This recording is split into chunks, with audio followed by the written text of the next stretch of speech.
It's essentially, how do you detach from this has to happen? Because when the second you attach to a result being the thing, you build your identity around that. And then that thing has the power to essentially make or break your identity.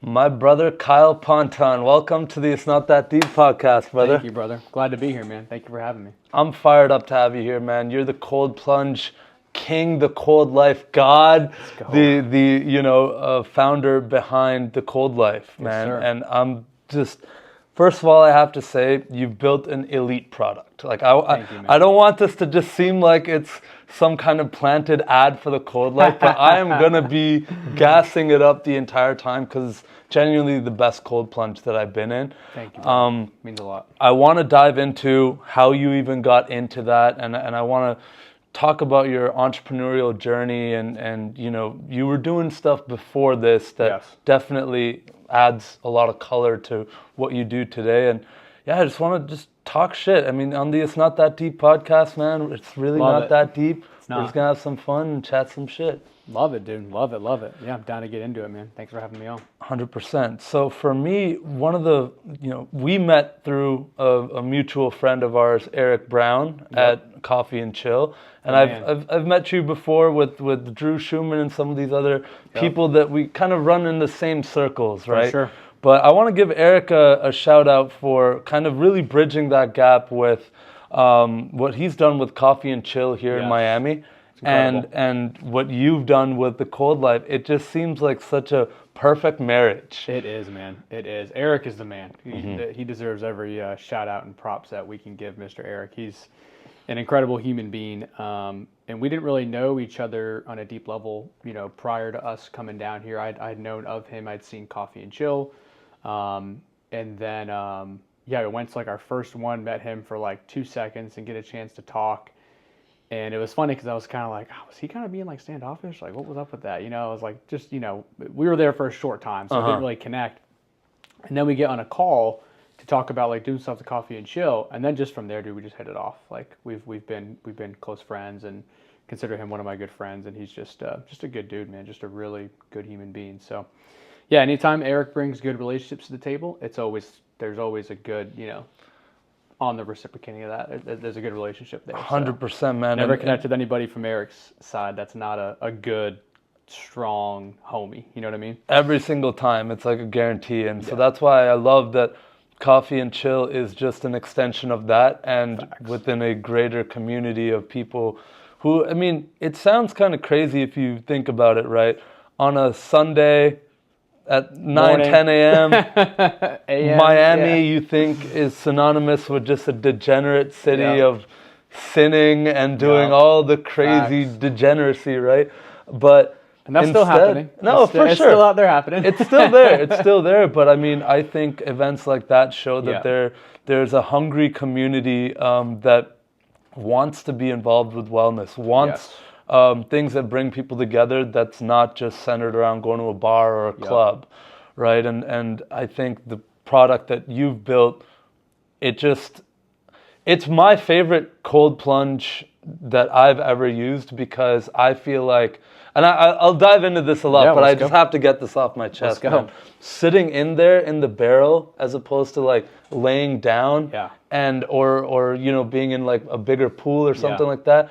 I just feel like I'm locked in with myself, and I can't go anywhere. Like I'm here. Yeah. I gotta like feel it and go through that. You gotta work to get out of there. Where I kind of want to start this podcast is your first cold plunge experience. Now, I've heard that, you and your fiance got to experience that together, or was she your fiance? Now you guys are married. Correct. So I want to hear that story in detail from you, because, I mean, you don't just start a cold plunge company off a whim. No. Talk to me, man. I want to hear it all.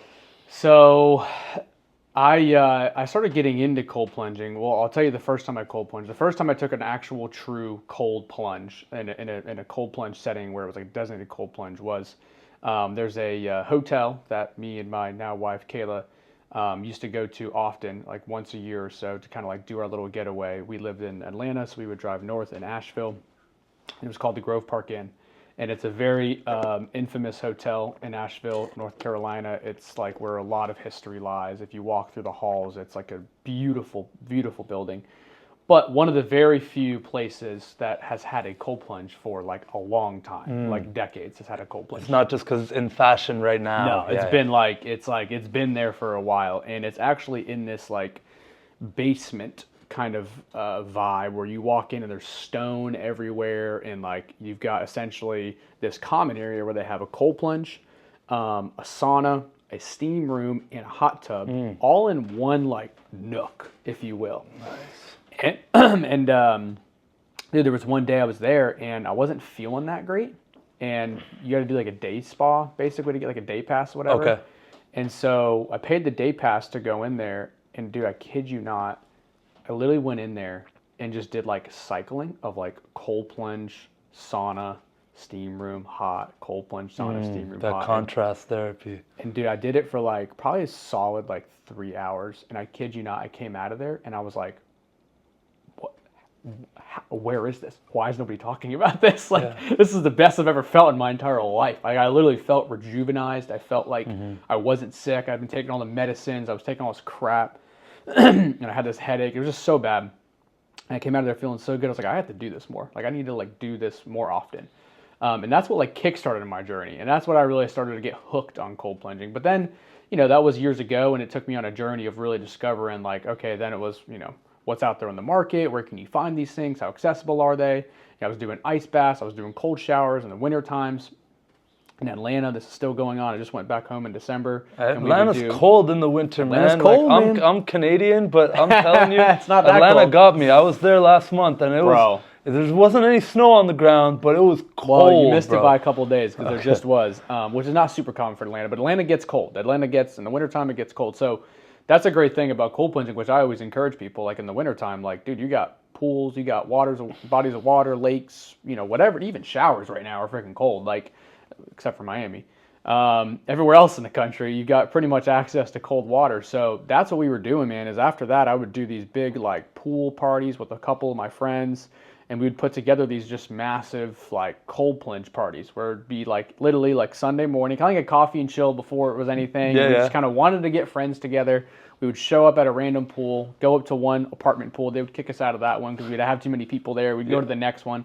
And it just turned into like a cool concept. It was Sunday morning, and we would just show up, and that's like how I got our cold plunging in because it was so cold, and I would do them throughout the week and that kind of thing.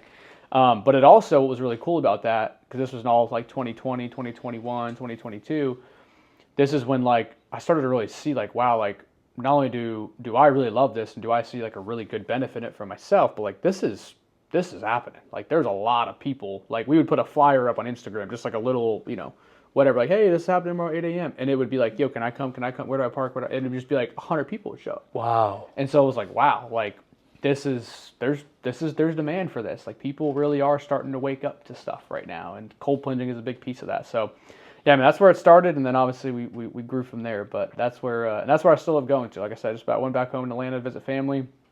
December was both Mr. Smoke was involved. Yes, Mr. sir. Smoke, one of my really good friends. Big shout out to Michael Smoke. Higher Up Wellness. Man, he's a beast. He helped put some stuff together. One of my really good friends, Gabriel Pinto, when we did a big cold plunge thing, and it was awesome. I mean, it was just a lot of fun. You get to see like, wow, like again, there's a lot of people who are really into this stuff.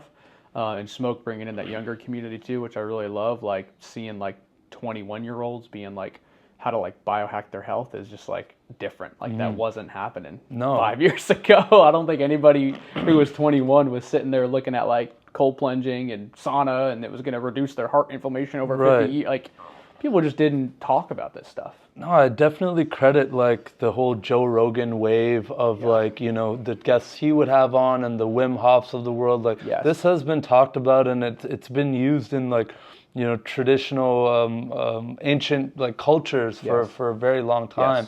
But I think it's having its moment right now, and you kind of caught it at a really, really good time. But what I love is that you're not just riding the wave, right? You were part of it at that time when it was like, no, there's actual demand for this. You have data. You have your own buddies and people waking up early on a weekend and doing pools in Atlanta. I don't know about all that. That's crazy for me. But I love founder stories when the founder actually is doing the thing. Yes. And for one reason or another, maybe you could tell us a little bit. But actually starting a company out of that's then benefiting other people and enabling more of that community. Absolutely. Tell me the origin stories of the Cold Life. How does this come to be?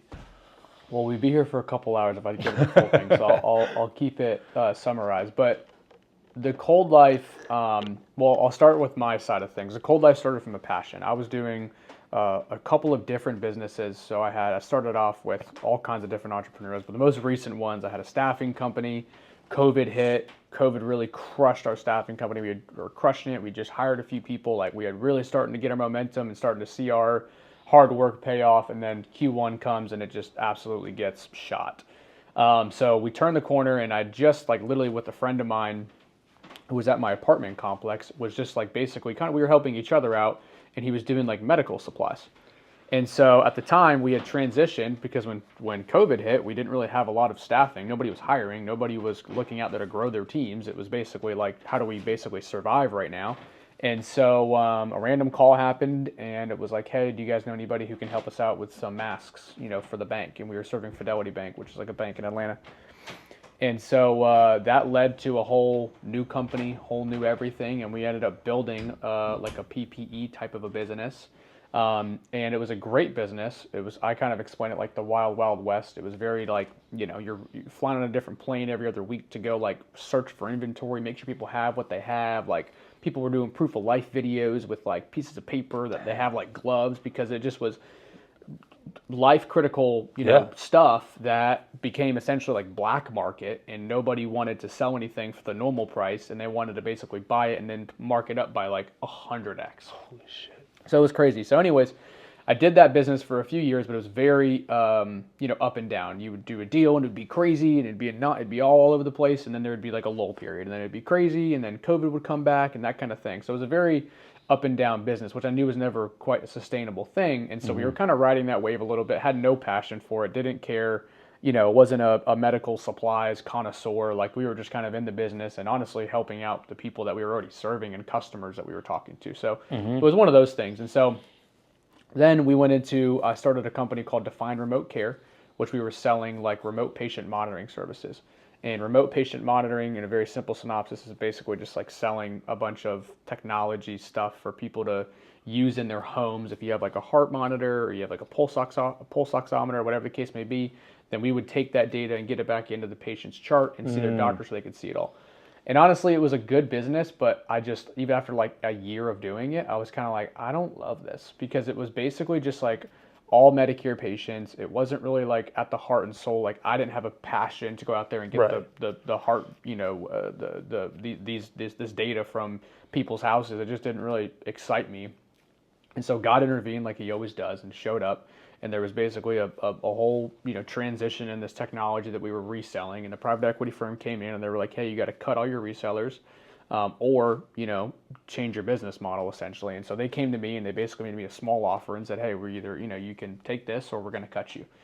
So I said, hey, I'm already kind of done with this anyway. So, sounds good to me. So that was a reset. It was right before I was getting married. This is 2022. And I had just started on the side with my now partner, Sam Maxwell, who I know you've met. We had started basically developing this product, because on the side I was like, look, I got to do something else. I want to get into some other things. And so I'm just going to take some money and just start kind of developing some things and doing some things that I want to start doing. So I did a Amazon store with Sam. At the time he was doing Amazon stores. Paid him a bunch of money. It failed, lost all of the money for the most part. He got some of it back, which was good. But what was great about that was I actually really enjoyed working with Sam. like it was a testament to who he was, even in how he handled the failure of that business, which to me was like, you want to do business with people that you can trust, that handle things like that, because shows a lot about your character. Yeah, shit's gonna come up. Like nothing goes right ever. If you ever think that's the case, then you're not in business, because it always fails all the time. You're basically constantly, solving failing things that are happening. So I really enjoyed working with him, and so I said, man, forget that. Let's just figure out like something we can work on. And so I'd put some money in. We had basically come up with the idea that like, hey, cold plunging is crazy right now. I had just been off of my kick of cold plunging. He started cold plunging and bought this like, plastic cheap bucket barrel thing, was throwing ice in it every single day. I was coming by the warehouse and taking ice buckets. And so, we transitioned, right? And so we basically said, look, we have to really kind of, if we want to develop this and really want to go in this, we have to go all in. And that was a tough time because, again, that was literally right before I was getting married.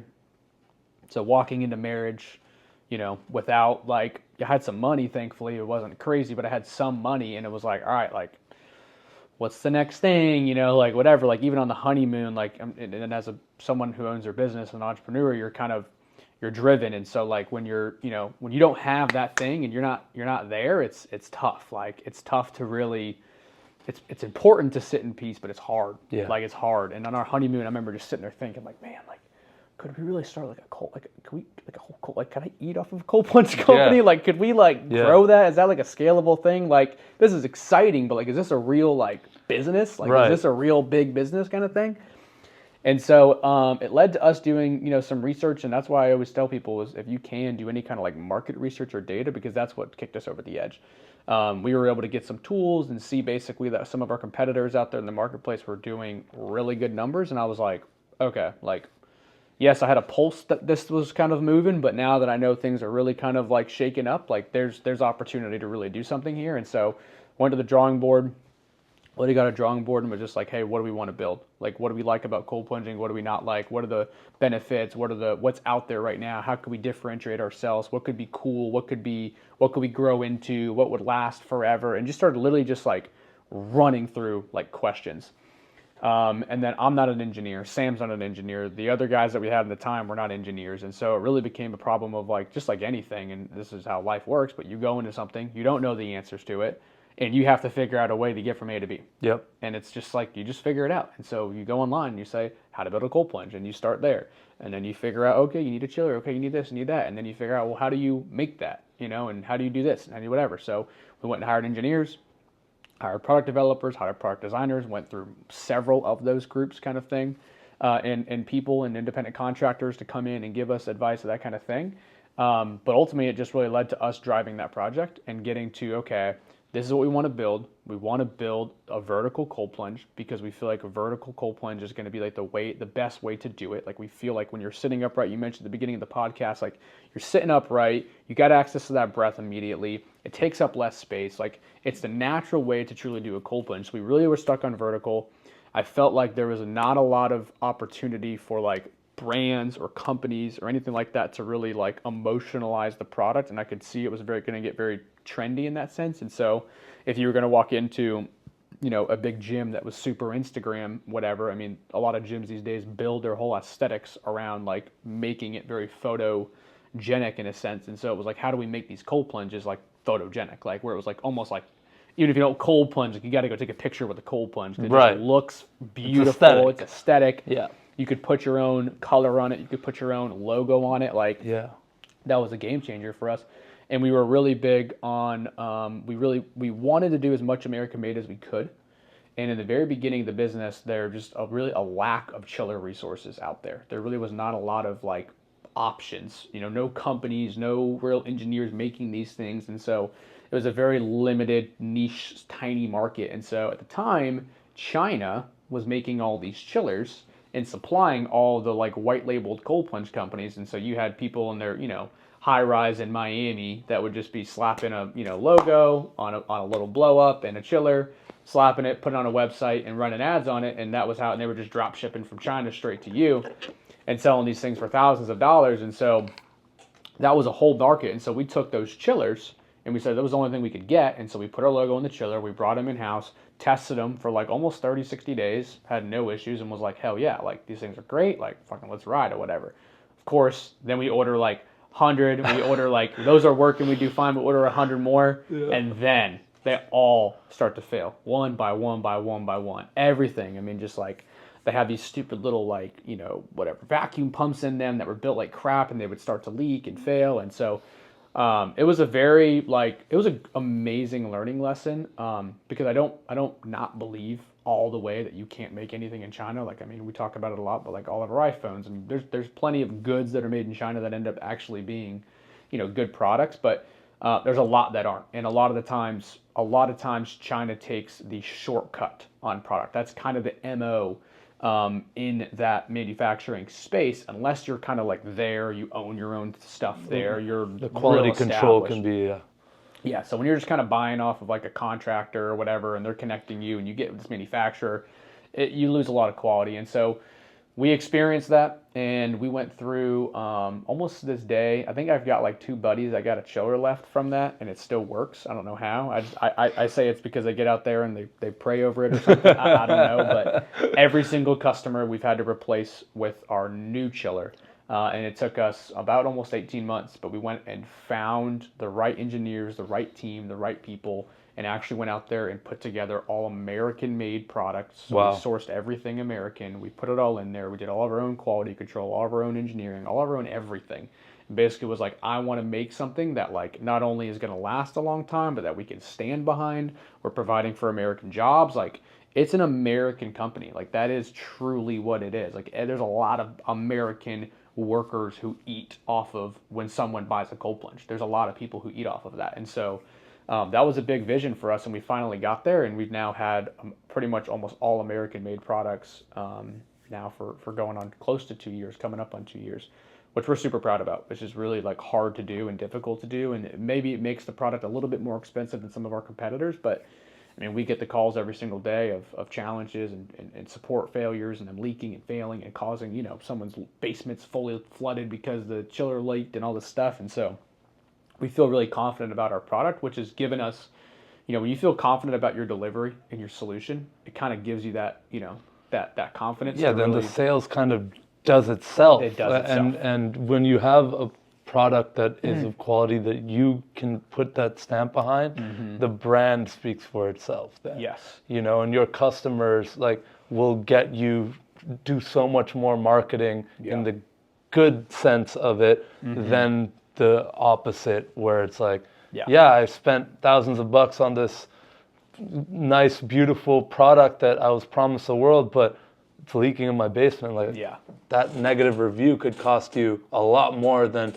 I mean, I really appreciate that you guys put in the R&D dollars and sourcing the right suppliers to actually build the best quality product. That couldn't have been easy. Like, we're talking about it here in a short podcast setting, but I know that's got to be grueling. It's tough. But it's worth it. It's 100% worth it. There's no other way to do it. You know, like, you can take shortcuts. There's a lot of companies who have gone up and down in our space who have started a company, and like I said, they've all done it mainly from overseas. They slap their logo on some, you know, new thing that China's coming out with, and then they, you know, market it here in the States, and they build it up for 6 months, a year, whatever, and then they realize that they're basically all a bunch of subpar quality products. They have a bunch of chargebacks because people can just charge back after the product fails, and a person's like, screw this, dude, this thing's leaking. Like, come pick this shit up. Like, I'm not dealing with it. And so I think if you want to build a brand, you want to build something that's long-term and sustainable, and you want to attract like the best people, the best partners, the best employee, like you want to be something, then you have to own the thing you're delivering. You can't outsource the main thing you do. You know what I mean? Like, there's things you can outsource, but you can't outsource it. And it also then being your reputation. Right? Because like, would you give the keys to your house to someone else who, you know, you don't trust, you don't know and love and facts. Put That's a your good analogy.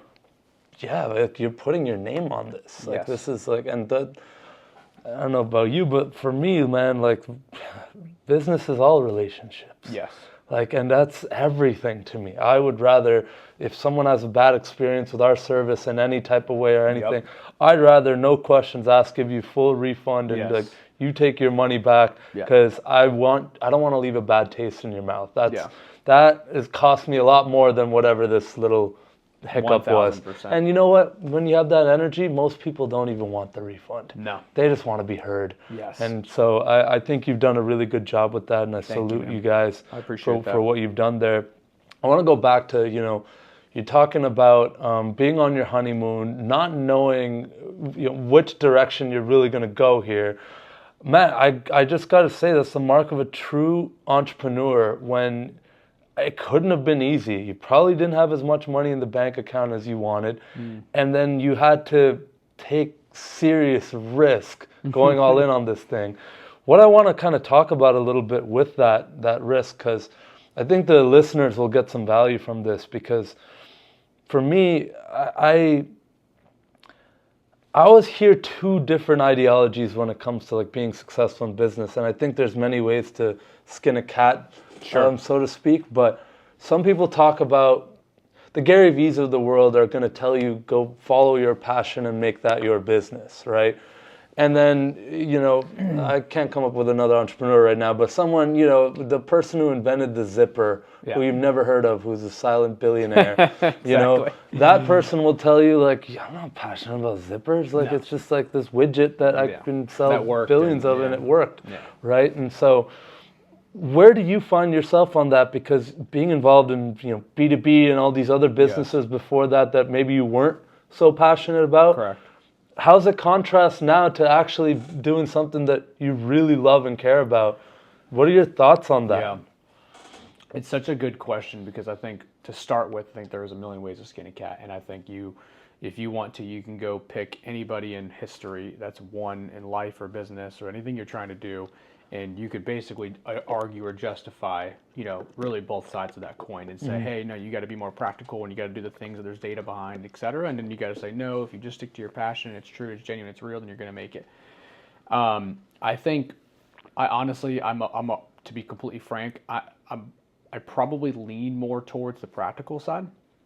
I just feel like I got really lucky, to be honest. And there's a certain level of risk tolerance that I feel like I was, graced and born with, in a sense, where like God's given me a ability to, maybe just have more risk tolerance, for whatever it is. And so with that risk tolerance, I think you have to ask yourself the question, like, okay, if I'm going to go out there, everyone has to work. Everyone has to wake up in the morning and go to work. Most people do. And if you're going to do that, and you have to do that, then at some point in time, and maybe that's not when you're 20 or you're 30 or you're 40, but at some point in time, there's got to be a time where you'd be like, man, I don't have that many days, and so I might as well enjoy what I'm doing. And for me, like I said, I feel like I'm lucky and I'm blessed to be being in the cold plunge space. Like, it's fun.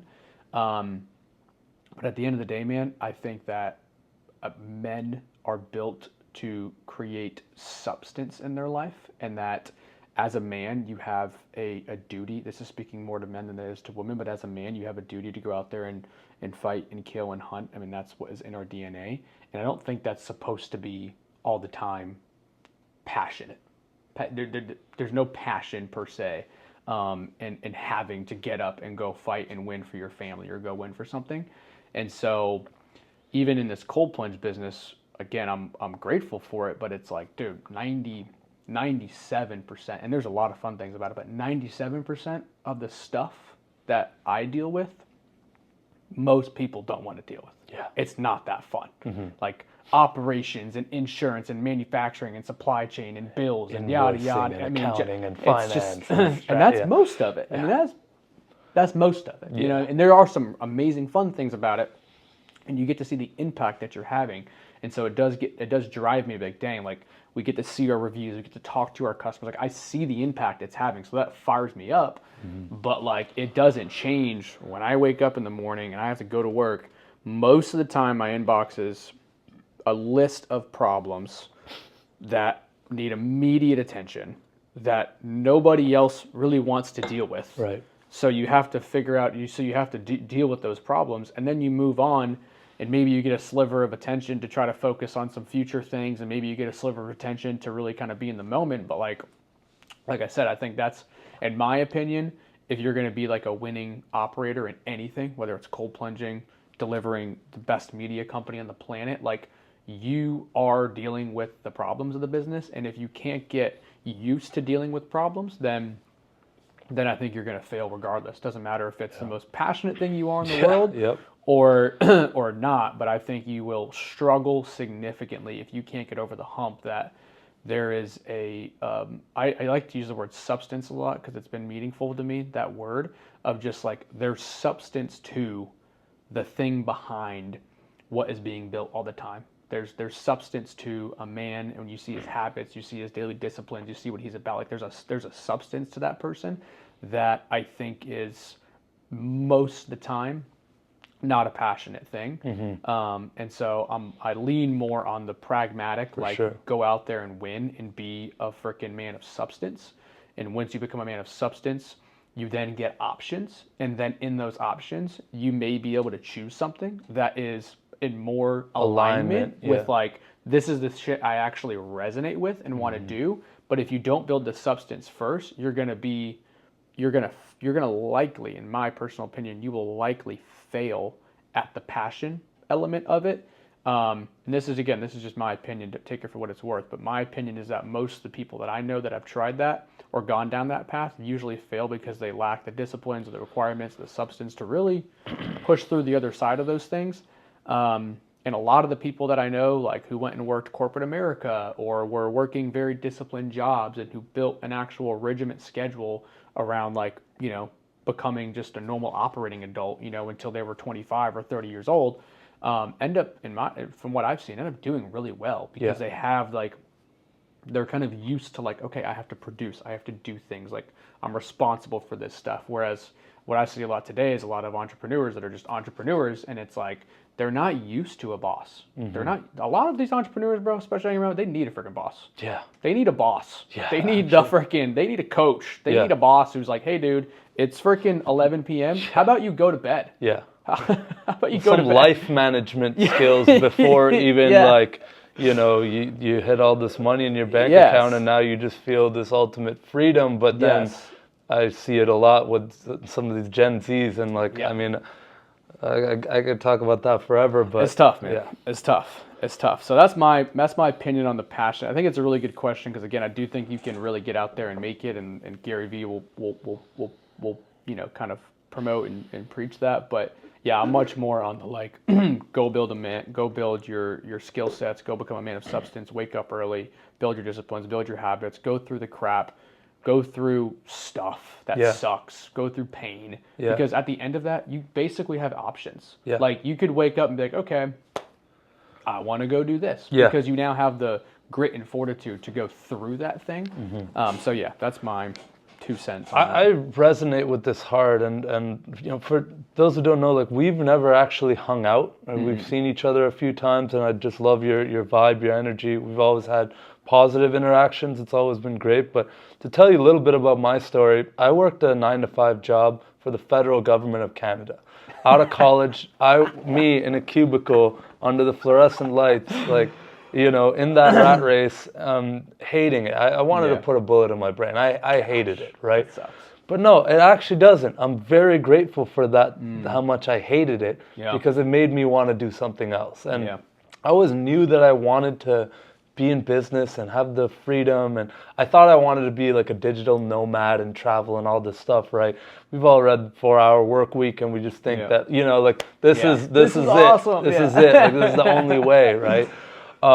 Then actually having started a business, and it came out of actually starting my podcast. I started it while I had that job, in a little tiny attic apartment where you could even see like the roof was like slanted on the side of my first episodes.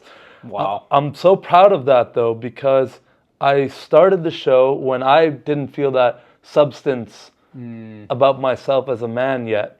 I didn't feel like I had my stuff figured out, right? I just knew that what I was doing was not for me. Yeah. And maybe I got enough friends gassing me up, telling me, hey, like you should start like a YouTube channel or something. Yeah. Enough of that where I actually started a show, and I started to get some calls from guests that I had on that were pretty, notable people in my city and whatnot who were doing cool things. And maybe this was my ego, I don't know what it was, but I'd sit across from, a dude who's done millions of dollars and pro athletes or people who've done like, amazing doctors or whatever my guest was, right? My ego, or I don't know, maybe it's true, but I was like, what makes this guy that much different than me? Like, why can't I do that? Yeah. And God, the universe, started giving me opportunities. And I started to get some calls from some clients being like, hey, like, you do media work, right? I've never done any media work. That's how it always starts. I was like, but absolutely, of course. Like, you know how to record video. I knew how to hit record.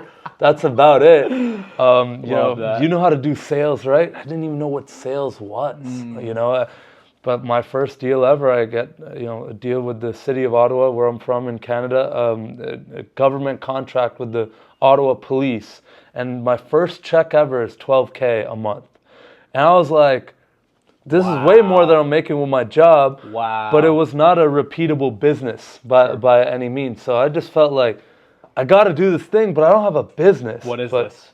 I had to form an LLC. I learned about sales. I, invested all that back in learning and coaching and all this stuff. But I say all that to bring it back to your point of actually, I was never like passionate about social media. To this day, I'm not passionate about social media. I'm really passionate about putting yourself out there, whatever medium that is. If that's writing, if that's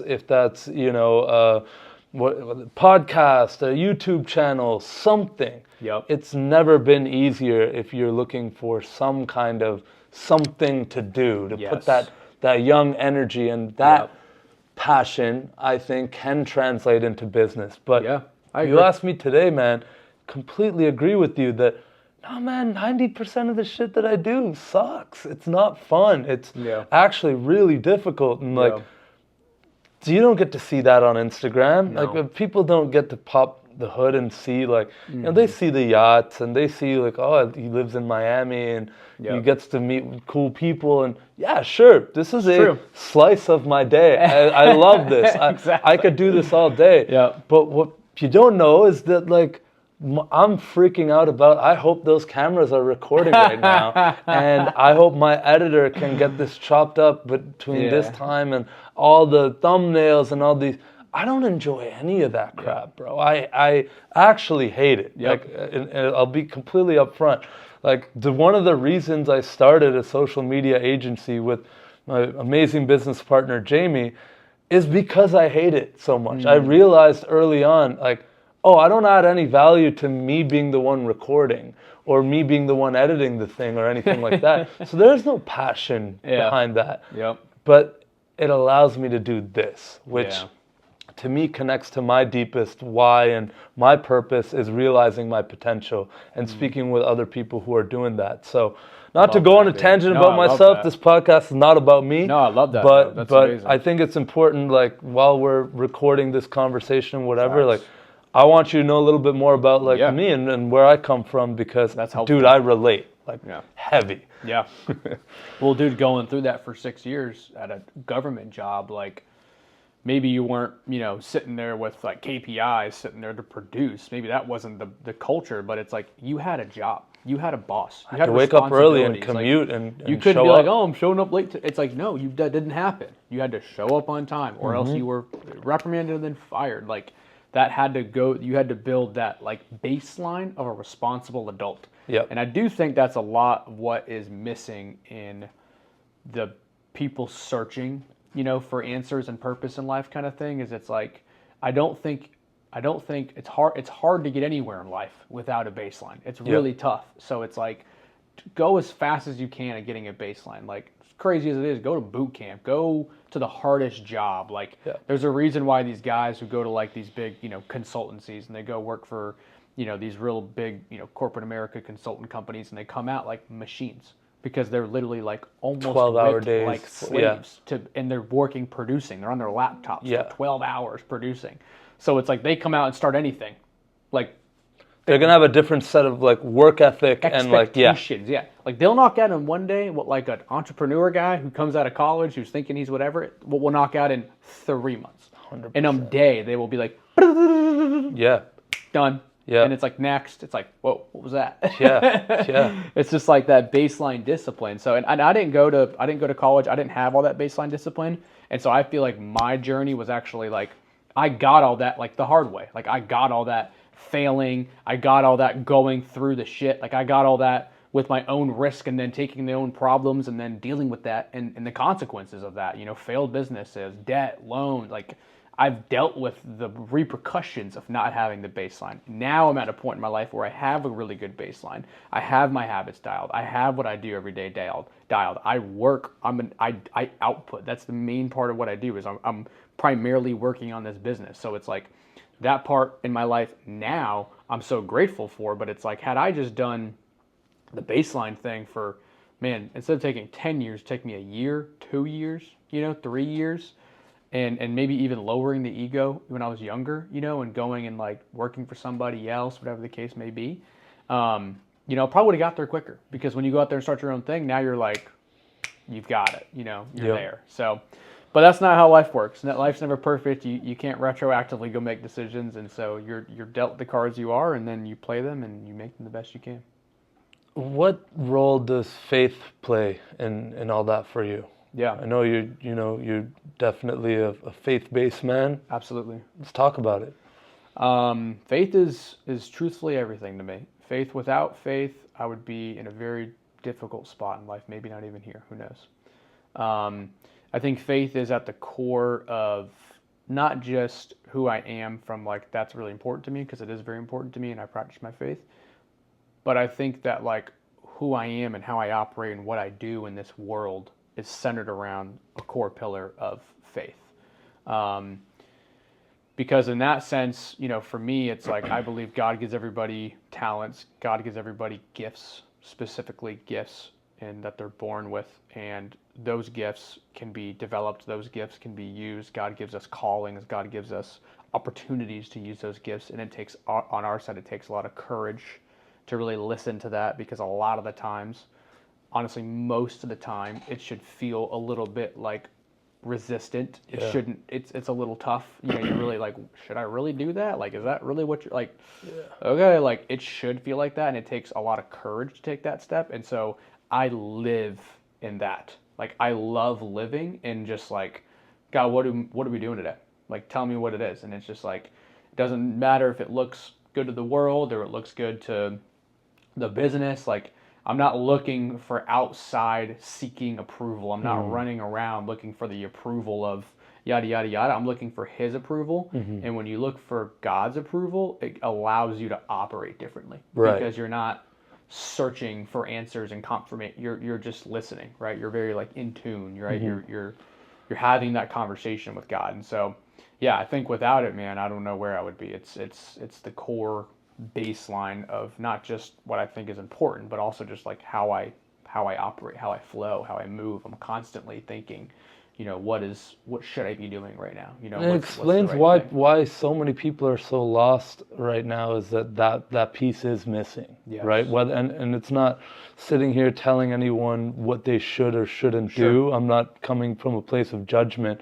I don't know the answers, but faith has helped me a lot as well. And like, I'm not ultra religious, but what I will say is that growing up in a Hindu household and having that around me, I didn't understand a lot of it. And I didn't care because kind of just like being young and dumb and whatever, it's just like you kind of take it for granted. Yeah. But as I get older, my parents love this. I know they'll be listening. But whenever I enjoy that phone call now to mom or dad being like, hey, like, remember that lesson like you tried to teach me and I brushed it off as a dumb, egoic teenager with all this angst and energy. You were right. Yeah. Like you were right. And there's been so many situations with business, with personal relationships, with just life. And what it throws at you every day, that I've really found my reconnection to my faith, and this past year in particular, really submitting to this higher power and this,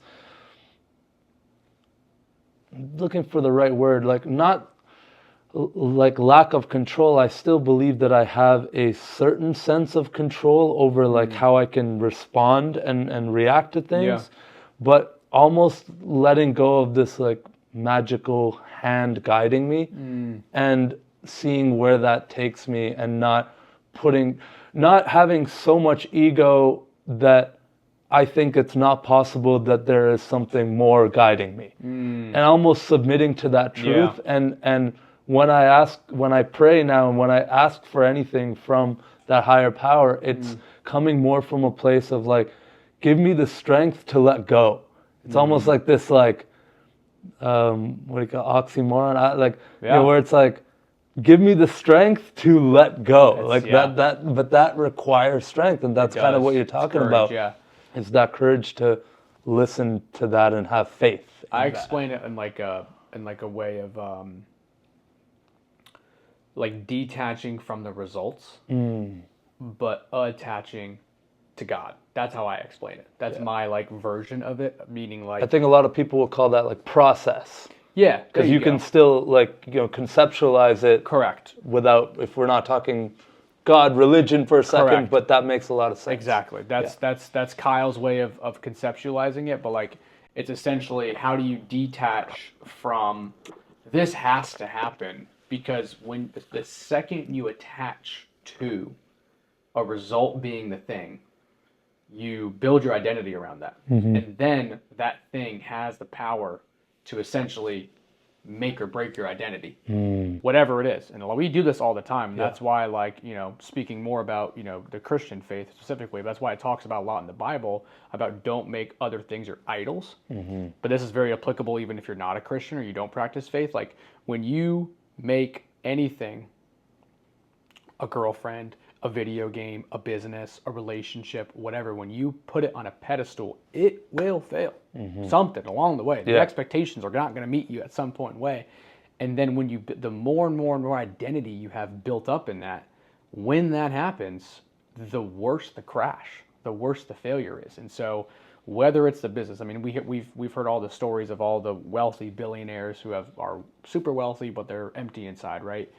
People have heard that story countless times. And so it's like, you know, what is it for that? And I think a lot of not talked about stuff these days is like relationships, like a lot of toxic relationships. People just kind of settle for connection and don't aspire for love, and they kind of just take a relationship for what it is, and they meet the basic needs, but they're not really living like a full-blown, passionate, like true, genuine relationship and going all out on the line for their spouse, like making it a very like, you know, man and woman, like just strong to the bone, commitment, commitment relationship.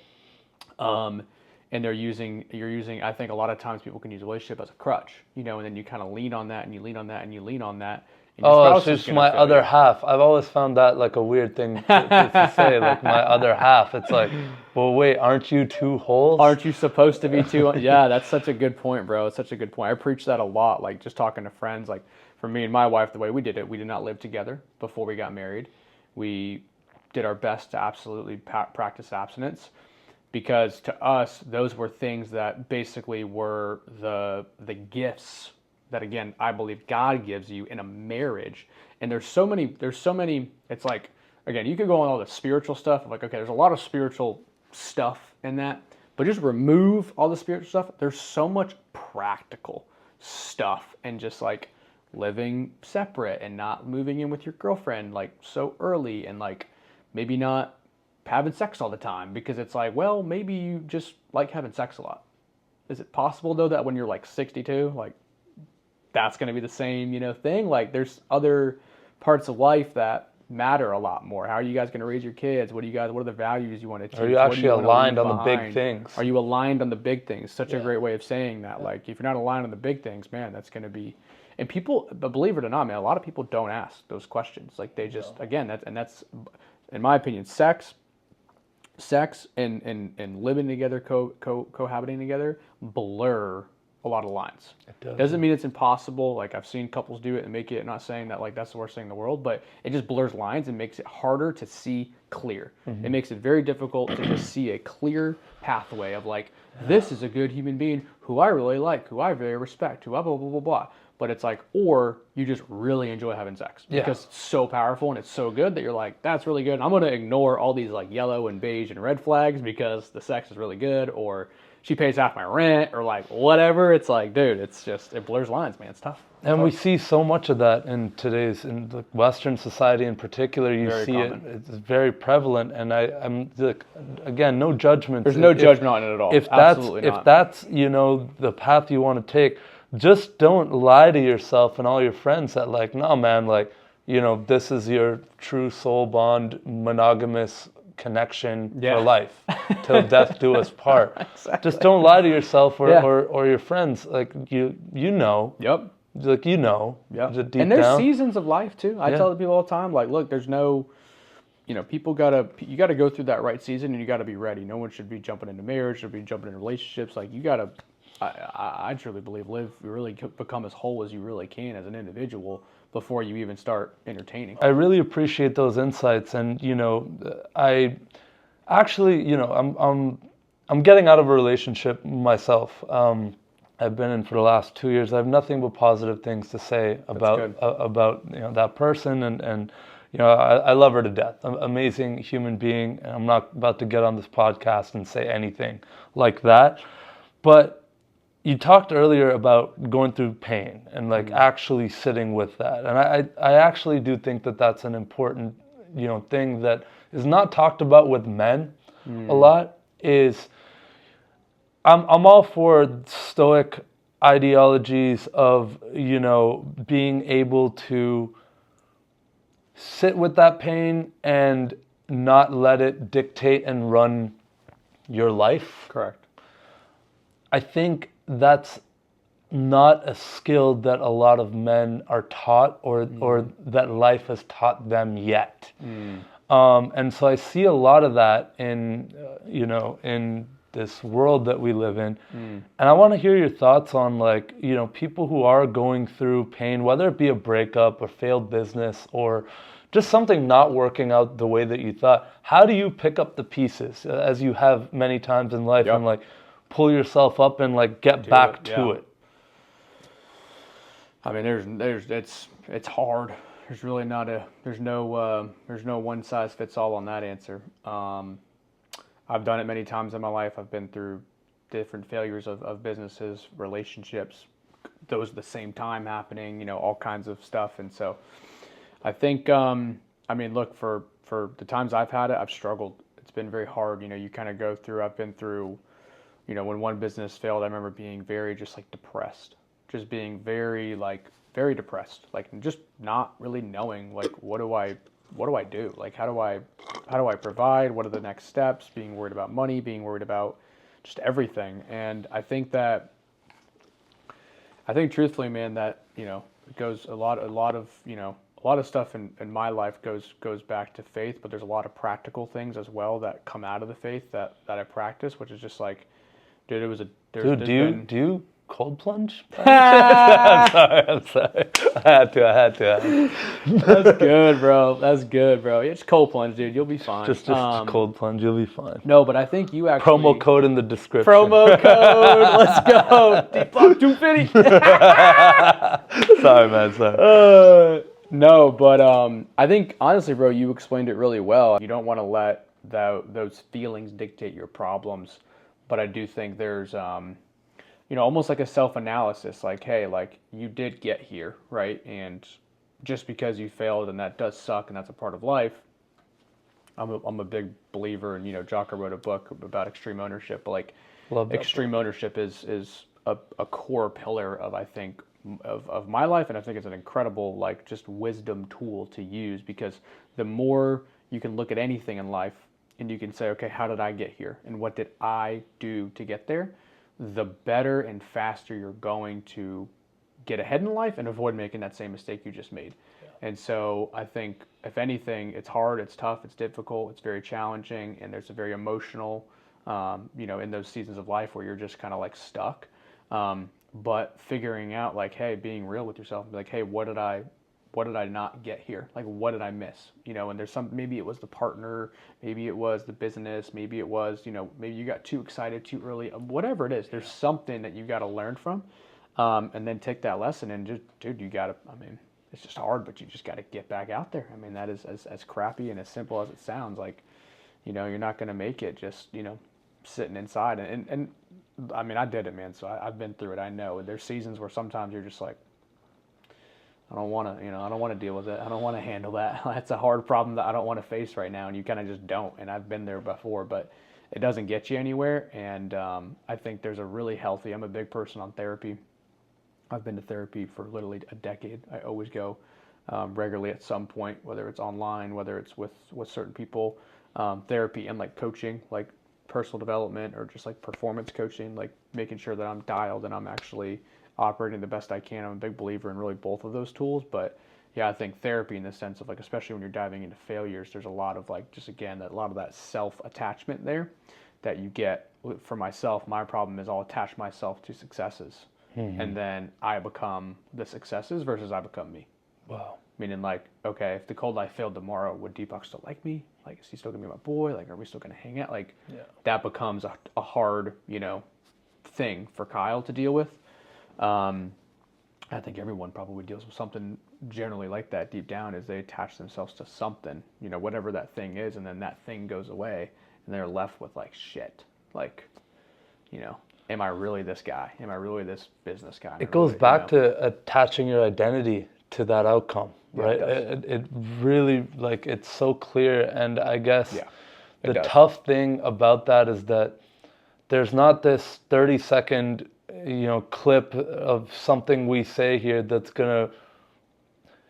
you can cheat code past that pain and having to pick up the pieces yourself, because it's so individual. And yeah, like I've done therapy as well, and like when you start to open childhood boxes that you might have been fine leaving in the attic and not wanting to open up, it can get very uncomfortable. It can, but I do think it's important to understand your context. And so it's not satisfying, and it's not a viral fucking clip for social media, but it's doing that individual work that's so custom to you and your life experience, your family situation, your socioeconomic situation, your heartbreaks, your skill sets as well. What do you what are you bringing to the table? Maybe you just weren't that guy. Like maybe and I totally believe in extreme ownership, and that's helped me a ton. Growing up, I played football, so I got to be a part of like, a team, and having led many teams to like championships and stuff like that, it kind of like frames your mind as to like, just because like, our quarterback threw a pick six for a touchdown the other way that lost us a game, like that doesn't mean it was just that quarterback who made a mistake. The team, we fucked up. How do we do better so that we didn't have to be only up by 6? So it's like every situation in life, it's like, I don't know if I should be preaching this, but this is how I feel. Like I kind of affirm this maybe too much, but it's like, it's all your fault all the time. I say that to myself. It's all my fault all the time for everything. And it's like, when in an emotional moment where and I'm a very emotional guy. If I get very passionate and intense and emotional about things that like I just expect to go a certain way sometimes, and if and when they don't, I can get like pretty fucking pissed off. And whether it be for people on my team who I love to death, sometimes there'll just be a moment where I'm like, how'd you manage to fuck this up this bad? Like, this was just so simple. I could have done this in my sleep, all this stuff. And it's like, before having that knee-jerk reaction, no, it's all my fault. I didn't give this guy direction. there's not an SOP for this. No. We didn't actually map this out and give you 7 different scenarios that would have been better than what happened. You know, so it's my fault. Yes. And actually a lot of growth comes through that, because it's like, a lot of growth, bro. You look in the mirror and you're like, oh shit, yeah, no, actually, that was kind of my bad. Yes. I can't expect this. It's not their company. No. How are you going to expect them to know or this or that or care that much or whatever? No, it's the Extreme Ownership book is really good. And the principles of that are incredibly just there's so much wisdom in that, because at the end of the day, if you don't apply extreme ownership to just like the basic principles of your life or the day-to-day interactions, then you end up in basically like a rat race, because you're constantly pointing fingers out. You're constantly saying it's this person's fault, or it's the economy's fault, or it's the business's fault, or it's Instagram's fault, it's the platform's fault. I mean, there's a million reasons why it's your fault, but none of them, not one of those problems, pointing the finger, is going to actually help you solve your own problem. It's like you're not going to get anywhere. You're going to fire the guy and replace him. He's going to do the same thing because you failed to provide leadership or direction. You're going to switch over to a different platform because you think it's a platform, and you're going to get the same results because you are putting the same shit into the platform, and the platform ain't giving you shit back. You know, it's like you really got to, you know, take extreme ownership over that thing. And I think when people hear like, oh, everything's my fault, like, everything, you know, you shouldn't have that like mentality, or that's like a weak, or that's like a poor thing. It can sound too hard on yourself. It can, but to me, that's important. I need to be. Yes. It just works for me. Yeah, exactly. I think it's tough to operate. Like, it's hard to grow. It's hard to figure out how to make things better when you don't operate that way. I think that's the challenge. It's difficult to really grow anything or make something better when you don't operate in the sense of just like, okay, what did I do? Even if it was just 1% or 2% or 5% or 10%, like, and maybe there's still some blame out there and other things, and maybe there's still some other things that are going on, but the point is that you just can't control those things. Yep. So there's just really no point. And that's hard to get around. I mean, that's tough, you know, when it's like, you know, when there's big things and there's big consequences to things that really hurt and hurt your business or hurt a relationship or hurt a situation, and you're just like, dude, why did you do that? Like, or hey, why did she say that? Or hey, why did this happen or whatever? Like, it's hard to not point that finger, but it's the only really way to get through that problem. That's it.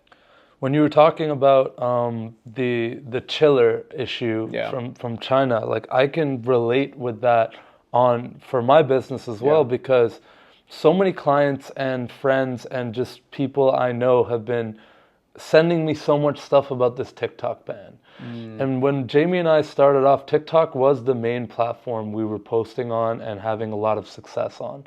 We're talking 2020 era. TikTok was just, you could post anything and it's just going to fire, like go crazy. Yeah. But we made this difficult decision back then, like, and we're talking like maybe 2021. Okay. We rode the wave for like a year, but we made this decision back then of like, we need to be on all the platforms. And that was an expensive decision, because it basically meant that we needed to have a human. Like, we can't automate this with any of those scheduling tools or whatever. We need to have a human, and that human needs to be in the United States, because a lot of these platforms are like location dependent. You don't want to go viral in Malaysia necessarily. Well, maybe you do. I don't know. But yeah, you're right. But so we had all these clients, and we were like, we made this difficult, expensive, like our margin got hit big time by this decision way back then to be posting everywhere. So now when everyone's sending me all this TikTok stuff getting banned, what do you think? Like, dude, I'm so sorry. People were like mourning the death of my business. I was like, for me, I was like, what happened? I don't know about this. Did something happen between last night and me waking up today that I don't have a company anymore? That's literally how people treated it. Yeah, and I was like, oh no, dude, we're good. We've actually been crushing on like all the other ones a lot more than TikTok for the last year. Wow. And for the last couple of years, it's been like good to be everywhere and omnipresent. So I can relate with the, you know, bringing it to America. It probably cost you some money, and definitely still does. But the quality matters more, and the client experience and having an actual human being until AI or whatever can get so good that it's like just does it does it and it performs, and we actually have the best product at the end of the day. Until that, it's going to have to continue to be this way. And so I can relate with that, and then also taking that ownership and talking about all these cool topics. I think our stories are similar in that sense. We run very, very different businesses. Couldn't be more different. But I think in my little rant here, where I want to get to with this is I kind of want to understand a little bit more. Like, this is just like most of my podcast is just my own curiosity. I'm literally just asking my own questions. Those are the good ones. I want to know, like, as a leader, as a business owner, as someone who's an operator, doing all of the things that you need to do. Yeah.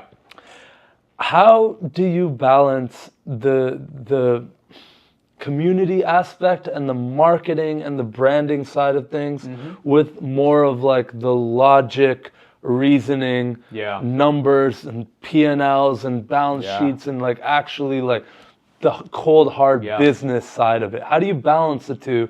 Because from my frame, it's like one of those is like Instagram, fun. People see the cold life. They see coffee and chill. They don't see all the work that Eric puts behind that. And Eric and Lucy, like, they do an amazing job. Incredible job. But how do you balance like the branding and this exercise in a way, all these different things with like, no man, like I'm running a fucking company. Like it's not what you think it is. It's a really good question. I think it's the truthful answer is that it's really hard, and I'm a big believer in seasons. And I think there's parts of life when you really just have to double down in the season that you're in. And, you know, sometimes there's a season where you get to be a lot more on the front end, and sometimes there's a season where you just have to be on the back end. You know, there's stories all across business and history and that kind of thing, but that's how I look at it. Is I look at it like, okay, there's certain times, you know, that I get to, you know, be on partnership calls, and we get to talk about like, oh, we're going to do this dope collaboration, and like it's going to be sick, and we're going to spend a couple hours talking about that and working. Like, that shit's so much fun. Like, that's an amazing, that's just fun. And you know? Sorry to interrupt, like, he's just too humble to talk about. Like, he's got so many celebrity endorsements of your product. Got John Jones, you got, what is it, Dana White, or is it, you got... Dana White's a big cold lifer. He loves our products. Mark Wahlberg. Like, feel free, bro. This is the space. Name drop, bro. We've got a lot of fun stuff. Man. Go check out our Instagram, because you'll see everything on Instagram, the cold life. But we've been really lucky, man. We've gotten incredible relationships, and like you started off the podcast, man, with relationships are everything.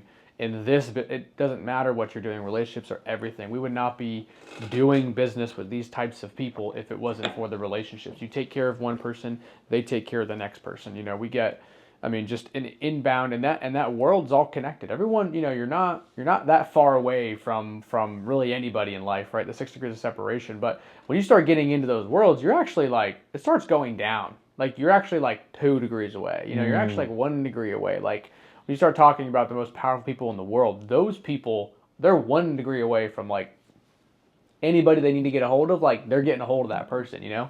I'm like 3, you know? So it's like, it's been really cool to have those partnerships and to do all this cool stuff and have all these cool collaborations. And it gets fun. Like, we went to London, we got to go do a Rolls Royce event, dude. We got to partner with Rolls Royce, and we had that for a year, man. And it's fucking amazing, dude. It's such a cool experience. It's an incredible opportunity, and to be like in doing anything with a brand that iconic is just like, I mean, it's sticker shocker. It's just like, it's crazy. I mean, it's very... Well, I mean, you guys got the Rolls Royce of cold plunges, so like legit, it's only fitting. We legit have the Rolls Royce of cold plunging. Not just marketing terms, like now legitimately we have the Rolls Royce of cold plunging, which is cool. And they reached out to us. You know, it wasn't cool, it was like, hey, like, we're looking for very high-end luxury products, you know, that we want to really kind of associate with and partner with. And so it's incredible. But to go back to your question, I think that it's a seasonality thing, and there's just, you know, and everyone has different roles, right? So sometimes if you're, you know, if you're the marketing person or you're the ops person or you're the salesperson or whatever, right? Then you kind of have a role when you're working within. But when you're an executive, most of the time, we're not a big company, we have under 20 employees, so we're not massive. But when you are an executive or you're, running a company, you have to see all of it. So like you have to kind of live within all of it. And a lot of the times there's just the seasonality of business is that there's just one particular area that usually needs more attention than the others at that given time. Mm-hmm. And so maybe it's manufacturing for a season and you're like, okay, I got to go in there. We got to get our costs down. We got to get our quality up better. We got to get we got to get better QC guys. We got to change this process. We got to maybe investigate. Could we tweak this? Could we tweak that? So you got to dive like deep into manufacturing. And then the next part of the business is you kind of took your eye off the ball and you're like, damn, we had a pretty bad sales month. Like, what the hell was that?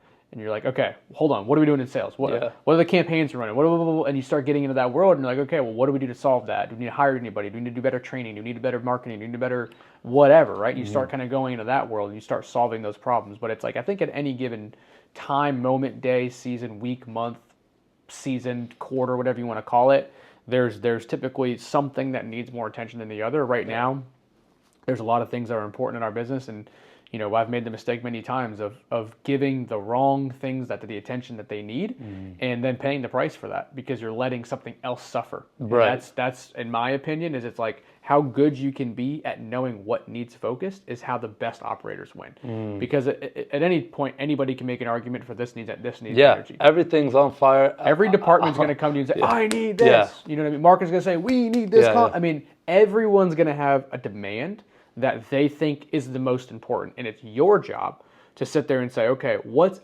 actually the most important? What's the most time sensitive? What are we going to pay the biggest price for? Like, you got to do that analyzation daily, weekly, hourly, monthly, right? And that's that's the fun stuff. And a lot of times, not all the time, but sometimes it gets to be fun stuff. Like, sometimes the nature of the business we're in, it gets to be cool shit. Like, we get to go do fun stuff with celebrities or like go to this event or go do whatever, or coffee and chills. Like, coffee and chills are so much fun. But most of the time it's usually not the most fun stuff and it's usually problems. But I think too, man, I just, I'm one of the biggest things I'm a big, just like huge proponent of in life, whether it's business or personal, whatever, is just like, I talk about this a lot. It's just like self-awareness and knowing like, this is what I'm good at, and this is like kind of like what my skill set is, kind of thing. And the more in tune you are with that, the more not just fulfilled you'll be, but like the better executor you'll be in life, just in general. Because like you shouldn't take that thing on because you know that that's not your thing. And so instead of attempting to take it on, or instead of whatever the case may be, ignoring it, whatever, you deliberately don't take it on. You deliberately get somebody else to take it on. You say, hey, that's not me, right? And then you double down on what you're good at. So yeah, man, it's seasons, but it's fun, man. It's fun. I mean, there's no day ever in this business that is the same day. Yeah. Every day is something else, It's just some other stuff that's happening. I feel the exact same way, man. And I used to just think of them just as problems all the time, but they're just challenges. And like I like to. I got to give a shout out to my boy Gray, who gave me that reframe, and it's helped me a lot, because it's like I would just get bogged down, and this is something that I will say I am not the best at. I don't think that I'm a natural operator. I don't think that I'm actually the best at the back end of the business and the systems and the ops to just make this machine turn. But right now I got to wear the hats. That's just where we're at as a small business ourselves. So I'm trying to get better at all those things all the time, but I think the fun is, the strategy of where I'm going to put my limited resources, right? To solve whatever problems. Right now I'm in the season of solving the systems issue. Like, if I take on 20 clients tomorrow, the business will break. How can I solve it so that I can take on 20 clients tomorrow? Because what I love doing and where I get the most fuel is like developing business and sales. I love that. I just absolutely love to sell. Sick. It's my favorite thing to do, and it's the thing, I guess, I'm talking about my origin story, like Yep. I guess I'm all right at. And so I have a good yin yang with Jamie on that, but Love that. there's so many things that I'm really not good at. And Yeah. I think maturing in the business and kind of, we've had our crazy 100K months doing like all this insane stuff, and you're going crazy on the Amex, and then you look at like, well, where did it go? Where did I spend it all? Exactly. It's like, well, I guess maybe I should sit down and like look and see, and like you start looking and you start, oh shit, maybe I need to be a better financial steward. Yep. Maybe we need to, when we have better months, save and set aside for those. I know now, having done this 4 years, summer's a bloodbath for my business. It's really bad. So I need to, during this time of year, when things are actually doing decent, set aside for that. And I need to bring in talent and the right consultants or the right contractors to come in and solve specific problems that I can't code. I don't know about like a lot of these things, but I think what you said really stuck with me of the self-awareness bit. Yeah. And I think you learn that a lot of that becomes clear through experience. Like I'm going to look back at this episode 10 years from now, 5 years from now, being like, that idiot. He thought he knew. Facts. You know what? Facts. He thought he knew what a business was. That dinky little fucking whatever they thought that was. That's so true. So I mean, I think it's beautiful what you said there about it still being so fun. Yeah. Even the things that we describe as not fun. Yeah. Bro, I don't know about you. I wake up so amped. Fired for up. like, yo, what do we got going on today? Like, I kind of enjoy the anxiety a little bit of like looking at these 5 emails and like these 10 things that like need my immediate attention. It's like, well, I think the other thing too, because you said you're 4 years in, I think there's a sense of like, early on in entrepreneurship or just in your career or whatever the case may be, when you're looking at those problems, you're kind of scared because you're like, oh shit, like what the hell is going to happen?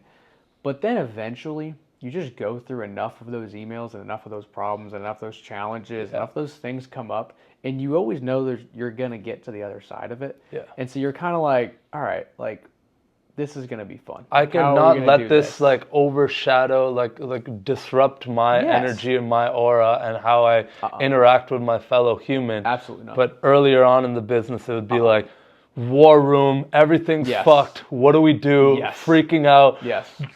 Taking shots to calm down. Like we're fucked up. Like now it's like, we've been here. Yeah, this is fine. We can handle this. Yeah. No, but I think that comes with experience, seasoning. That comes with wisdom and going through the journeys, kind of thing.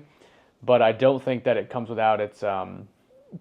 It doesn't come without going through those seasons, if that makes sense. You kind of like, it's like when you're young and you think you have shit figured out, and we're still young right now, so we think we have this shit figured out. Yeah. It's like, it's always, man, you look back, that's 5 years, you look back those 10 years, like you were saying, and it's kind of like, damn, like the amount of things you didn't know at that time are crazy. There's always going to be another mountain, man. There's always going to be another mountain, so.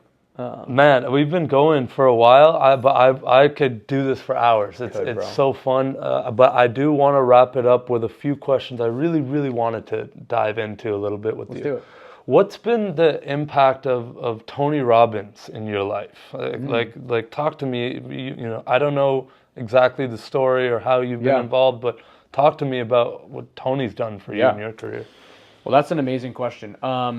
He's impacted my life in a very deep way. He, 2017, I was in a relationship with a girl back in Atlanta, and it was just a very toxic relationship. It was very unhealthy. I was, at the time, had a small independent car dealership that I was running. We're doing like 10, 15 cars a month. I was making okay money, but it was just a horrible lifestyle, just awful. I really didn't like it. And just had low standards. It just like was not living a good life. And so 2017, one of my really good friends, shout out to Gabriel Pinto, he led a group, was like, hey, we're going to get a bunch of people and go to this event. At the time, there's a documentary on Netflix, which I encourage everybody to go check out, called I Am Not Your Guru. It came out around that time or just before it, and I'd really been impacted and was like, damn, like I would love to go to a Tony event one day. So went to a Tony event in 2017 called UPW in Newark, New Jersey. Eric Brown was actually there. We didn't know each other, but he was there at the time. Oh, no way. Dude, I just had an absolute like revolution of life. The number one thing that I came out of that event and actually that transformed my life was I was living life at, Tony talks about this a lot, but he calls that you're going to essentially live to the standard that you set. And so if you're okay with that, then that's gonna happen. Like no one else is coming into your life to set a standard for yourself. Nobody. Doesn't matter. If you want a girlfriend, that's this. If you want a job, that's this. If you want this kind of money, no one's coming in to say like this is what it is. I heard this as a little sidebar. I talked about this the other day, but some would argue, not in a good way, that like Michael Jordan was like the worst teammate. Patrick Bet-David, he's another guy that I really love and inspires me a lot. But he just did a podcast with Scottie Pippen, and he was talking about how like he was like they still today are like they don't talk. Like he was the worst teammate. He was a dick. He was an asshole. All he cared about was winning, and that's it. And like they say a lot about Kobe Bryant, and it's like there's some other stuff there that you could talk about, right? There's maybe some psychological things that they maybe are, whatever. But it's like their standard like was just winning. Like and like that's it. That was the only thing that they knew and accepted. And it was just like when they lost, there wasn't like, oh, that was a good game. It was just like that's unfucking acceptable. Yeah. And so I think in my life at the time, that's what that event did for me. And I completely came home. I literally came home, broke up with my girlfriend, literally threw in the car business, like just like completely threw in the towel. I was like, I'm not doing this anymore. I'm completely changing everything up. I tell this story because this is funny, but there was I had a phone issue, and there was a commercial at the time, and it was T-Mobile, and I had T-Mobile. No shout out to T-Mobile. I'm sure they're doing great and all that stuff. But anyways, they had a commercial, and they said it's basically like, look at all of our coverage. We're 99% as good as Verizon, but we're half the money, And like it's just a small thing, but for me it was really powerful. And I was like, I want the best. I was like, I don't care if it's 1%. Yeah. I don't care if it's double. Like I want the best. That was your like, standard. It was a standard for me. Like I want to have the best. Like I want to have the best cell service. If I'm in this part, like whatever. And it was like a weird, just like small emotional thing for me that like just kind of like kicked it into gear for me of like, okay, like this is it. Like this is what he's taught. Like this is the standards I need to start setting for my life. Like if you want the best, you got to go get the best. And no one's gonna do that for you. You have to go get it. And so he made an absolute immeasurable impact on my life. We also went again in 2019, had an amazing experience at his event. Every time I've gone to his event, I've walked away with, just literally life-changing things. In 2019, it kick-started a whole journey for me into just like, I talk a lot about therapy. I talked a lot about opening up, you talked about going in and open up those doors and those boxes that you don't want to do. Don't go to a Tony event if you're not prepared to open up some of those boxes, because you're going to open up some boxes in those events. For sure. They're very intense. And so it kickstarted a journey for me, and I ended up finding a guy and reading a book called No More Mr. Nice Guy. I've heard of this. By a guy named Robert Glover. And that was in 2000, started in 2019, kind of a journey to 2020. Ended up hiring like an actual coach that they like kind of have through that program in a sense. It's just a book that guys like go study kind of thing, and then they kind of like talk about how like they know about that book or whatever. And anyways, I had an absolute transformative year for about a year where that's why I'm really passionate about relationships. I'm really passionate about like being a man of substance. I'm really passionate about these things because in that journey I really discovered, No More Mr. Nice Guy. The title is a little bit misleading, but it's true in the sense of that like a lot of men grow up with whatever the issues they have. Maybe it's mommy issues or daddy issues, but at the end of the day, they lack really just a good, true baseline of love for like themselves as an individual, which then bleeds into essentially everything they do. And so instead of acting out of just a normal operating environment, making friends, doing things, being social, building your career, whatever the case may be, you kind of operate out of this lens of approval for everything on the outside. And so instead of just being like, hey, dude, I love cold plunging, I might be like, does Deepak like cold plunging? Because if so, let me say that. If he doesn't, let me not say that. So it was like a lens of that all the time. So your relationships were that. Your Your female like relationships were that. So you're constantly pleasing. You know, what does the girl need? What does she need? Is she comfortable? Is she safe? Is she sick? Is she this? What do you need? What do you need, baby? Blah, blah, blah, blah, I blah, see a lot of that. Oh, dude, it's terrible. It's a disease. It really is like a disease, and I had it. Like I was deep in it. So I have sympathy and empathy for the people who are in it because it's tough. But there's stuff behind that. There's reasons why we're doing that. There's reasons we're wired to go and do those things.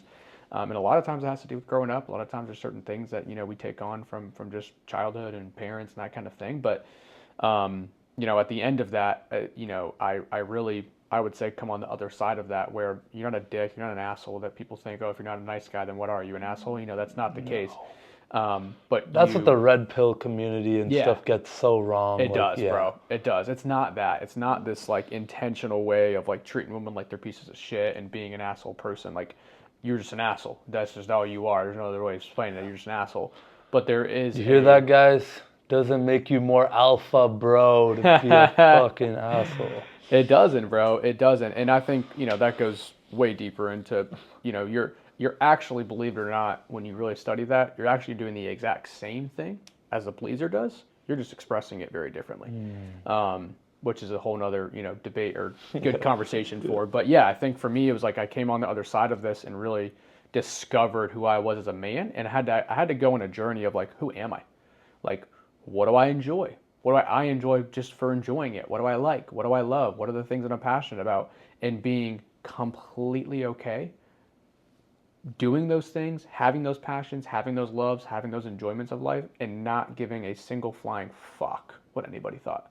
Whether it was the girlfriend, the best friend, it's like, it doesn't matter. You're just on your purpose, on your mission, driving on your road. Literally. Whoever wants to join you can. That's what it was. And that's it. And obviously now, and it obviously, you know, you tailor that back a little bit and you discover who you are and you start to kind of be more comfortable in that mold.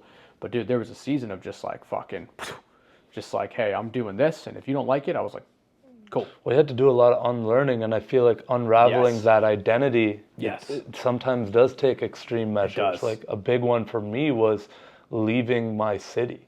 And like, that's you know, huge, dude. you the same friends at the same bar, in the same order, nothing changes. But now when I go back, it's like, wait, dude, you're still doing that? Yeah. What the fuck? It's like time stood still. Dude. Yeah. So, but yeah, he kickstarted that. Tony Robbins did. He kickstarted that journey for me after that event. And so, yeah, I think he's getting into his older years. So if anyone's listening to this podcast, it is, I can promise you, you're not going to regret going. I definitely want to go to one of his events. I mean, that's definitely a bucket list thing for me. Yeah. I've heard so much about Tony. I'll be honest, I've never consumed his content up until this week. Wow. It's like, I don't know what the odds are.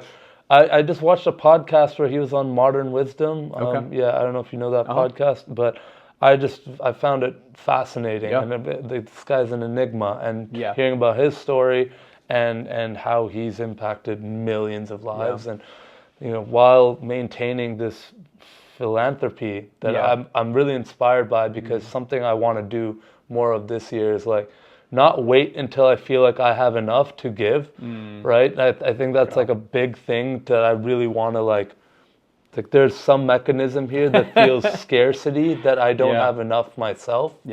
And therefore I'm clutching on to my shekels, so to speak, like a little bit more than I should. I should be abundant. I should be free. I do have enough, you know, and I have more than enough that I can give. Like, you know, I'm born in India.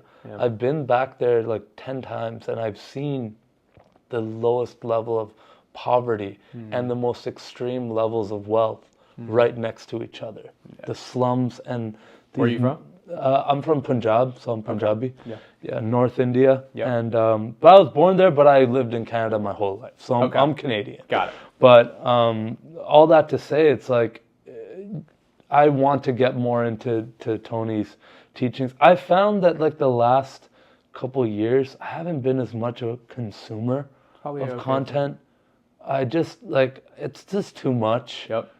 Every day there's a new Hormozy video, and then there's this one and that one. And I've just found that there's a lot of value, but picking where you put your energy and attention is so important. And then also, your information diet. right? Like I'm in the social media business, but I'm very well aware of the downsides of it, which actually is kind of the perfect segue because I want to hear a little bit about your personal take on cold plunges, because as much there's so much positivity that we can sit here and talk for hours about the scientific and spiritual and stoic benefits of practicing cold plunges, but I want to hear like your full opinion on them, even as someone who owns a cold plunge company. Can you ever cold plunge too much? Is there? Can people take it a little bit too far? Are there some? Sure, yeah, dude. I mean, look, there's everyone does. You can take anything too far, I think, in a sense. So, look, for me, I do a cold plunge almost every single morning. I have one in my house. It's on my back. I would hope so. My balcony. I would hope you had one. I have a few, because I'm always testing and tinkering a couple of different things. But I have one that I dedicated to use pretty much every single day. I keep you set it to like 38? I'm not that crazy. Okay. Nope, don't need it at 38. I keep mine at around between 44 and 47. That's what I like. The Standard, have you ever been to? Yes. So I go to their cold plunge outside. And it's at like 50, right? Yeah, that's at between a 48, like and maybe this time of year, and like a 52 in the summer. That's all you need. That's all you need. It's where all the actual studies have been done around. It's about 50 degrees. Oh, really? Yeah. And so like all these extra things that people are doing, it's just ego. It's just you're trying to push yourself. And look, there's nothing wrong with that either. If you feel like you can push yourself and get down there further, like it is, some people can handle worse temps than others, and that's fine. I mean, I still do mine now at 47, sometimes 44. If it's like hot out, I'll set it down to 44. But like right now it's at 47 when I walk outside, and it's plenty fucking cold for me. It's the same thing that I get in every single time. So, I mean, dude, cold plunging for me has literally just been like a game changer, bro. When I get up in the morning, I go and do the cold plunge. Every single time I go and do a cold plunge, it's never an easy thing to do. Nope. Which, like, you would think after doing it for years on end that, like, eventually you just do it. And yeah, you build a little bit of a muscle, sure. But, like, every time, bro. Every fucking time. Every time. Dude. Every single time, Deepak, I get into that thing and I'm just like if I'll record, me getting in or whatever, and I never post the first, 60 seconds, because the first 60, I'm like, some other today. Yeah, you sitting there thinking, whatever. Man. Oh my God. It's tough, God. man. It's tough. It doesn't get easier. But the coolest thing to me about cold plunging, genuinely, and why I think it's not a fad, why I think it will be around. Yeah, I might have its season right now, but it will actually have substance and stay and stick around, is because not only is there a lot of scientific benefits, there's always doing a lot of things for inflammation and reduction of inflammation, a lot of different things around health. To me, if you ever done alcohol, if you ever drink alcohol, and you start to drink alcohol for a while, then you end up building up a tolerance. And you have to drink more alcohol in order to get more drunk. If you do the same thing with drugs, you do the same thing with working out, like everything kind of has this tolerance effect. Dude, cold plunging, it doesn't fucking exist. Yeah. Like the feeling that you get coming out of a cold plunge, doing it 450 days in a row or doing it for the first time, is more or less the same, which to me, I still to this day don't know of anything out there that gives you that endorphin rush that doesn't come with either a bunch of downsides like some cocaine or some crazy shit, or doesn't have an extreme diminishing curve like a caffeine or any of these new energy things or whatever. It's eventually you just have to keep on building up more and more and more of it. So to me, that's the most impressive thing about cold plunging, is that how is there this thing that continues to have the same consistent benefit, that doesn't matter what the volume of usage, is kind of crazy to me. So can confirm, bro. Can confirm. Yeah. I did 75 cold plunges last year, and I actually tracked it. And what I used to do is I'd go first thing in the morning, and it would suck because it's cold. You want to be under your covers and whatever, but that's why I did it, to kind of reset some of my dopamine reward systems. But I'd go and I'd do it, but I'd film it, and I'd call it my cold plunge chronicles. And I'd go and I'd film myself, and I'd dunk my head. Yep. I'm putting it on the gram. It don't count if you don't dunk, brother. Exactly. It don't count if you don't dunk, baby. Don't count. Come on. So I did those, and that feeling that you're talking about, that negotiation that starts where you're sitting there and you're like, well, I mean, I did do the last 3 days in a row. Like today could just be a hot tub day. Like, because I swear I saw a TikTok that said because too many days. You don't want to do. It's only like 11 minutes a temperature, week. Yes, I'm already at like so. You start like doing that, but then you go in and you always feel. That's a good TikTok right there. You call it cold plunge math. You start going up to the cold plunge, start counting like I've already done I shouldn't do this. Yeah, no, you do, and that part never gets easier. I think the part that does get easier is the control in that first minute through your breathing. Yes. And through just, hey, I know this stimulus. Yeah. It sucks, but it will go away. Yes. For me, it's at around 45 seconds. I kind of like start to enjoy it. Yep. And if when I dunk my head, after I gotta actually then go back down, because I've been known to do when I was getting on the tail end of my little challenge there is like, okay, I'm doing the cold plunge, I do the dunk, but then I'm kind of sitting like at belly above and just like coasting through. I'm like, no, this is just good for my legs today. It's fine. We're all guilty of that. But it's been an incredible tool, man. And I love that, dude. I love that. You've done such an amazing thing in this space. Eric has done such an amazing thing in this space. Where I kind of want to leave the podcast is, what is the future of Cold Life and everything you guys are doing? What's your guys' like big mission? What's something you can share about like where you want to take this thing? Because sky's the limit, man. It really is, one last thing I'll say before I let you answer there is like, having seen the Cold Life that you guys do so many celebrity collabs, not only that, but empowering artists. At the Coffee and Chill, the Art Basel one, seeing the whole live art with Artlana, and seeing all that stuff, like you guys are just doing it really cool. I already think if you had do nothing else, it's already a massive success. Well, thank you, dude. But that means a lot. I'm sure it's not enough for you, man. I see it in your eyes. I know you want more. We want to build an impactful brand, man. I think that without getting too far ahead of our skis, right? I think there's a vision to really become a health and wellness brand, right? Where we're doing maybe some things that are adjacent to cold plunge, maybe some things you do around the cold plunge, maybe some things you do before, after, in and around it, etc. And so we've got to come out with like just products around that space and SKUs and different things I think can support the experience even better.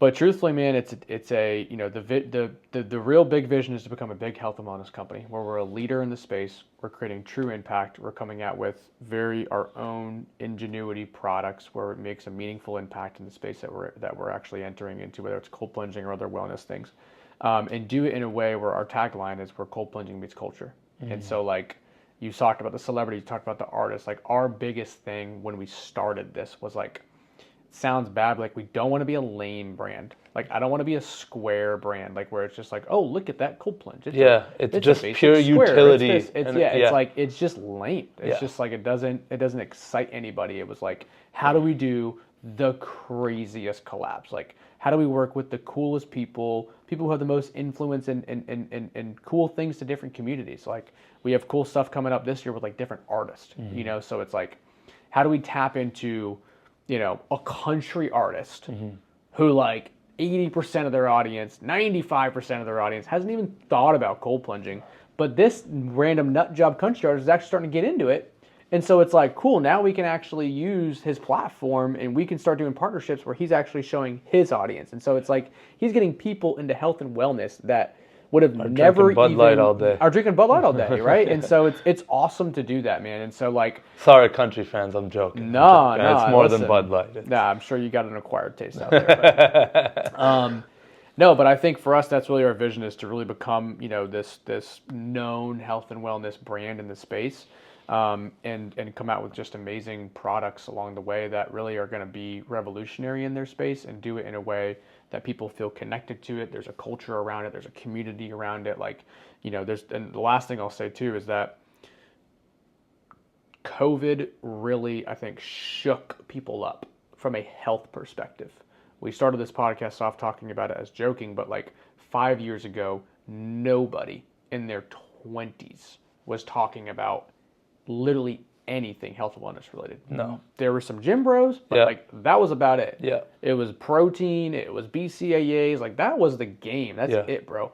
Now, you've got people in your 20s talking about, how do I live longer? How do I be a better human, be a better father, be a better best friend, be a better brother, be a better, human to society? And they're using all these, I think, like I said, I think COVID just kind of shook people up, and they were like, it doesn't mean that they're, flipping the scale and they're doing it all and they're becoming a biohacker, tomorrow, but they're just paying attention more.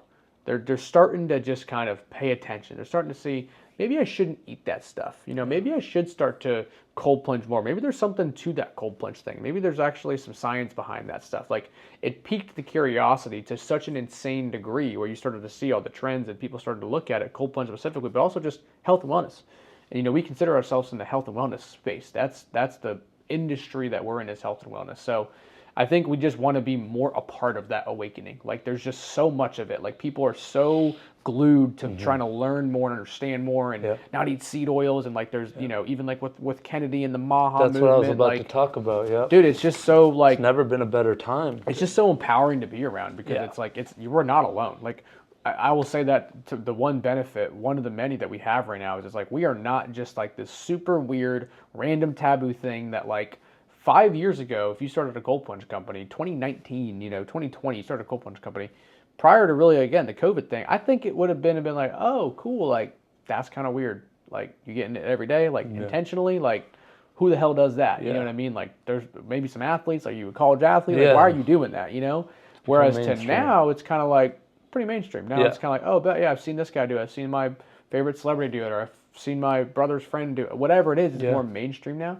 And so, like, how do we take cold plunging, integrate it into culture, and then really kind of do that in some other, avenues within health and wellness, and just kind of not ride this wave from like a riding of the wave, but just more like, almost like, I feel like we're empowered to be in this space. You're creating the wave. Yes. Like, we get to be a part of this. Dude. It's amazing. Man.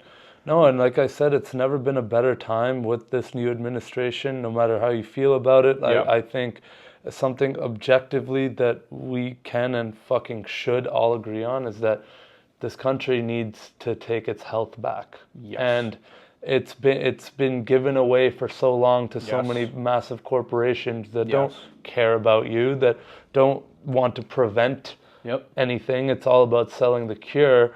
Not to just sit here and just go down that rabbit hole, but no, that's true, though. It's important that we have that autonomy over our bodies, and that the younger we can do that, the compound interest of that is insane. Like, what that does for you, it's going to pay dividends. And you probably will live longer, and you probably will live better, and you'll probably get to play with your grandchildren, whereas maybe the boomers and stuff before that, they sacrificed so much and also didn't have this education. They didn't have access to these things. Man. It wasn't the priority. It wasn't around. And so now we have an opportunity to write that narrative. We do. Yeah. We do. So we're grateful to be a part of that. We'll do a lot of stuff as well in like the B2B and the business space, because not everyone has, thousands of dollars, or they don't want to finance it, whatever the case may be, to buy our products.